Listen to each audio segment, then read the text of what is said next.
నంద్యాల జిల్లా బేతంచెర్లలో ఎక్సైజ్ అధికారులకు లంచాలు ఇవ్వలేక వైన్ షాపును మూచేస్తున్నట్టు యజమాని తెలిపాడు. ఇప్పటి వరకు దాదాపు 20 లక్షలు వసూలు చేశారని వాపోయాడు. లంచాలు ఇవ్వకపోతే కేసులు పెడతామంటూ ఎక్సైజ్ పోలీసులు బెదిరిస్తున్నారని ఆవేదన వ్యక్తం చేశాడు. ఇక లంచాలు ఇచ్చేందుకు తన వద్ద డబ్బు లేదని, అందుకే షాపు మూసేస్తున్నట్టు తెలిపాడు. ఈ అవినీతి వలన నాకు చాలా వీళ్ళకి లంచం కూడా ఇవ్వడానికి నేను పొరపాటులో దీనిలోకి రాకూడదు, వచ్చినా అందుకు దీనికి కడిగేసుకొని వీడికి నేను బంద్ చేసుకోవాలని కోరుకుంటున్నా. మీ డిమాండ్స్ ఏంటి? ఇప్పుడు మా డిమాండ్ ఏం లేదు.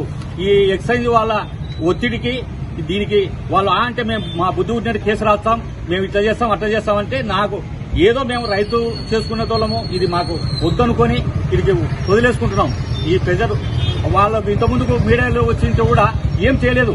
ఈ అవినీతి వలన నాకు చాలా వీళ్ళకి లంచం కూడా ఇవ్వడానికి నేను పొరపాటులో దీనిలోకి రాకూడదు, వచ్చినా అందుకు దీనికి కడిగేసుకొని వీడికి నేను బంద్ చేసుకోవాలని కోరుకుంటున్నా. మీ డిమాండ్స్ ఏంటి? ఇప్పుడు మా డిమాండ్ ఏం లేదు.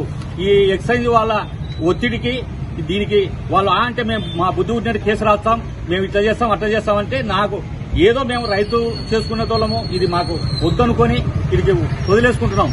ఈ ప్రెజర్ వాళ్ళ ఇంతకుముందుకు మీడియాలో వచ్చింటే కూడా ఏం చేయలేదు.